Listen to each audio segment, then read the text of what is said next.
Aujourd'hui, je vous présente rapidement le logiciel Comic Life 2 qui va vous permettre de créer facilement avec vos élèves des planches de BD ou des romans photos. Alors le logiciel est payant. Lorsque vous l'installez, vous avez 30 jours pour pouvoir l'essayer avec toutes les fonctionnalités.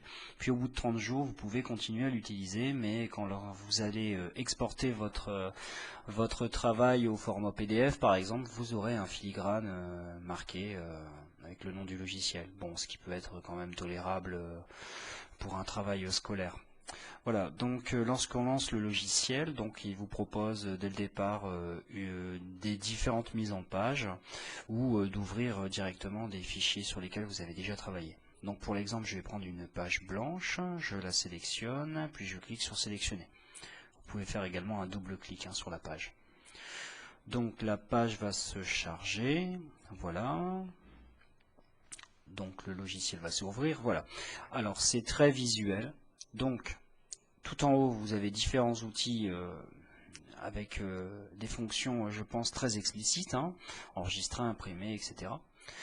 À gauche, vous avez les différentes planches que vous allez pouvoir créer. Donc pour l'instant, je n'ai qu'une page blanche. Et en dessous, des styles que vous pouvez appliquer, par exemple un fond de couleur. Attention à vos cartouches, évidemment, quand vous allez imprimer. Ici, ma planche de BD sur laquelle je vais travailler. Et enfin, les 3 grandes étapes pour créer votre BD. C'est bien numéroté. Donc première, d'abord glisser, déposer un modèle, qui sont classés dans plusieurs catégories. Voilà, par exemple, voilà des modèles très particuliers. En dessous, ici, vous pouvez glisser ici les photos que vous avez importées. Alors, sachant que si jamais vous mettez vos images, votre dossier d'images dans mes images de Windows, le dossier mes images, c'est automatiquement détecté. Donc là, mon dossier BD2 se trouve dans mon répertoire mes images. Donc, ça évite d'aller les chercher en utilisant l'onglet Explorer. Et enfin, la troisième partie, là où vous allez appliquer les différentes bulles.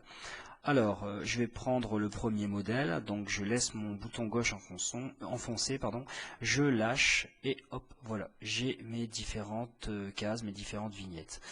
Je peux également bouger les vignettes, alors je clique sur une vignette, je laisse mon doigt enfoncé et je peux la déplacer. Donc par exemple ici, je vais pouvoir inverser la disposition par défaut. Alors vous pouvez bien sûr créer une page blanche de toutes pièces, avec différentes cases. Donc là, je vais redimensionner pour vous montrer que je peux rajouter une case. Alors, je vais chercher une case tout en bas. Voilà, hop, je lâche et je vais pouvoir la redimensionner. Sachant que j'ai un petit cadenas, voilà. Quand je clique, voilà, oubliez ce que je viens de dire. Bref.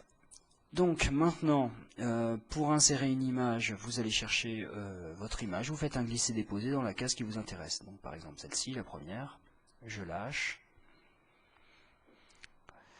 Voilà. Bon, mon ordinateur mouline un petit peu, peut-être parce que je suis en train de faire la vidéo en même temps. Voilà. Donc je vais pouvoir zoomer pour travailler un peu mieux. Et là, je peux redimensionner mon image. Alors, si vous cliquez ailleurs et que vous recliquez sur la case, en fait, c'est la case que vous avez sélectionnée et non pas la photo. Si vous voulez éditer la photo, vous devez faire un double clic sur votre image et là, il comprend que c'est la photo que vous voulez déplacer et non pas la case. Alors, vous pourrez appliquer différents styles sur les photos. Vous voyez, on vous propose des choses. Voilà.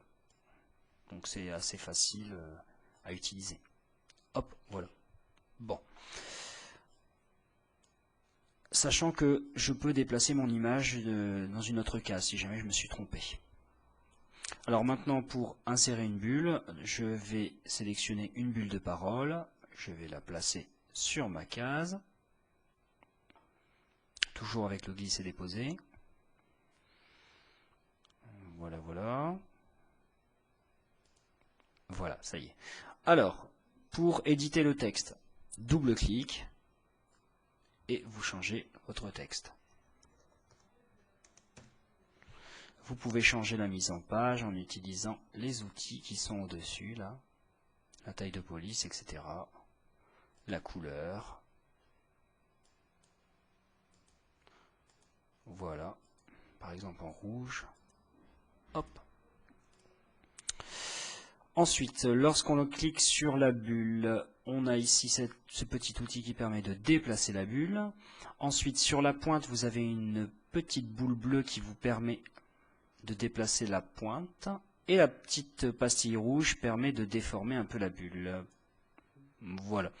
Donc même fonctionnement pour les bulles de pensée, etc. Voilà, donc une fois que vous avez fini votre travail, vous pouvez exporter. Alors je vous recommande d'enregistrer régulièrement votre travail. Je viens de penser, j'ai oublié de dire, il y a aussi des styles pour les bulles. Donc on peut appliquer différents styles de bulles. Hein. Bon, vous testerez. Donc pour enregistrer, on a un bouton ici par défaut. Hein. On peut le retrouver aussi dans le menu fichier. Donc là, je vais marquer exemple 2. Voilà. Donc il enregistre. Donc pensez à dire à vos élèves d'enregistrer régulièrement pour pas qu'ils ne perdent leur travail s'il y a un plantage. Moi j'en ai pas eu personnellement, mais bon, on ne sait jamais.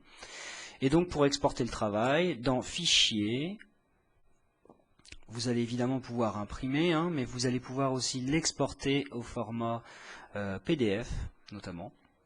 Donc je choisis Exporter au format PDF. Je choisis l'endroit où je veux le mettre. Donc je vais l'appeler exemple 2. Je clique sur enregistrer. Hop là, voilà. Et normalement, maintenant, dans mon dossier document, je vais avoir un PDF exemple 2. Voilà, il est là. Je l'ouvre et j'obtiens ma planche de BD. Donc vous voyez, c'est très simple d'emploi. On peut faire plein de choses. Après, il y a plein d'autres options que vous allez pouvoir découvrir, mais là, vous avez la base pour travailler avec vos élèves. Voilà, je vous souhaite bon courage.